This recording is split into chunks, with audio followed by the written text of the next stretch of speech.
How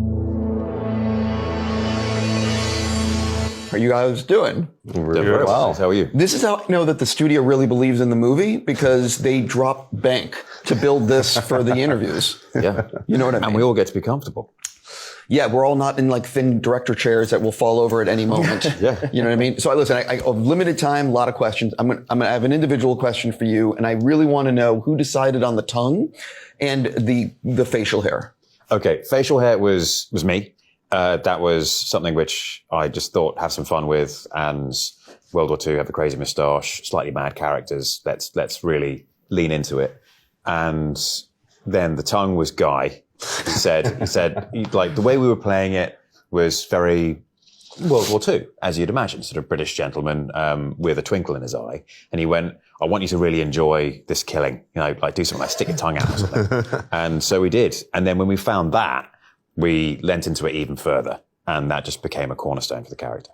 One of the things, it's very weird to say a movie is fun when it involves this much killing, but it's all Nazis, so fuck them. Like, do you know what I mean? Like, but it's Nazis and zombies. I don't know if there are any other ones that you're allowed to just, all out on. Yeah. You know what I mean, though? Yeah. It's like, they had me at Guy Ritchie, Stengun, Nazis, sold. Yeah, 100%. So did you actually figure out the number of people you kill? Because honestly, I think it's in the thousands. I started trying to keep, I was keeping track, and quickly it was like, We're trying to figure out who had the most. You got a lot. I do get. There's one moment where I get a fair amount. At the start, without any spoilers, that first I think you win. I would actually arguably say that you do the most in the film without doing efficiently that much. One of the things about Guy, I've seen him work on set, and what's fascinating about his process is it's so different than other directors, where the morning of, he might say, yeah, that the dialogue's not working, or like basically flipping it on its head the day of. As actors, what is it like when Guy just flips everything? And what was the biggest change on set from what you thought you were going to film or say to what you actually said?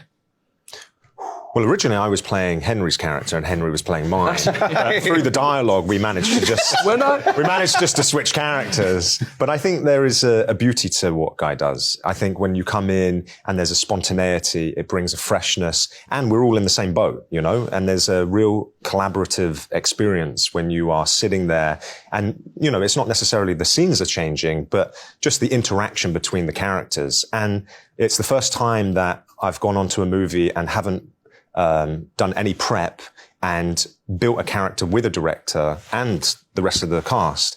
And what a fun experience that is. Nerve-wracking, but Alex is being coy, in fact, because he turned up on set with this amazing sort of like kind of a bit of a Cockney accent. Like, all right, lads, this is. By the way, this is my first day, this is the first shoot or camera roll for me and all of us that we're all in the room together. But yeah, carry on. Yeah. So he's the strategist. So he's like, oh, the map's here. Yeah, we're going to do this. And the guy comes on set like immediately after take one. He's like, well, Alex, the accent's not working. So can we poshen him up a little bit? And they completely changed his character on the spot. 5 minutes. Yeah. And so for an actor, if you're not flexible and pliable in the way that he is, like you would struggle. And I think that's a quick learning curve for a lot of us. You just never know what's going to happen. So you have to be on your feet. That's what I mean, though, Guy, because, and it's fascinating to me how there's so many different directors and all the processes are different, but they all can make great movies. You know what I mean? So for all of you guys, you see the shooting schedule, you know what's in front of you. What's the day you have circled in terms of, I cannot effing wait to film this? But you'd never know. I mean, that's a contradiction to the first day. I'm excited for tomorrow. And then you realize that you didn't do anything that you were told you were going to do that day. So you quickly realize that every day, it's actually really, and as you say, like if you are somewhat like malleable and ready to roll with the punches, it's so fun because you kind of you just wake up and go, and you just got to be, as I say, ready to roll with the punches. And that spontaneity and liveliness on set, it births like so much just fun in the moment and hopefully on screen. Yeah, it's very freeing because you're not having to worry too much about. You'll see script and there'll be pages of dialogue, and you've got like 8 pages to shoot in a day or whatever on a super Although day. you had half an hour to learn about. But sometimes that happens. You have a whole monologue, and you're like, this is a bit panicky. But other times you're going, well, I know the line's going to change in the morning, so I'm going to get an idea of what the scene's about. And it really feels like a troupe of actors and you're working with the crew to build a scene. Guys literally saying, grab that barrel over there. And people going, we don't own that barrel. He's like, just grab it and put it in here. And it does feel very free, and you get to be super creative, and your character starts to take on a new life because there's no restrictions on the character. It can do anything in that moment which serves the scene and the story. Last question for you guys. I think as maybe the audience won't know that this is based on real people. Some of the characters are real. Some have been, made up. But it's pretty crazy what these people did, like at age 20 to 24. And this is the first special forces group like ever. Yeah. Can you guys sort of touch on the real true story and how insane it is or amazing it is? Yeah. I mean, the true story, went considerably better than our story went. I mean, Guy has definitely made it slightly more exciting, but these guys it was a suicide mission.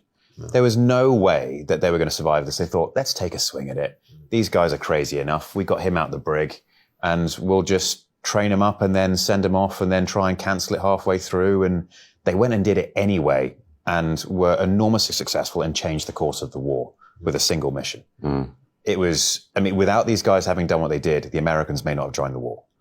Do you imagine it was just a handful of men who sailed to the hinge of Africa on their own to essentially scupper Germany's entire plans to take over the world.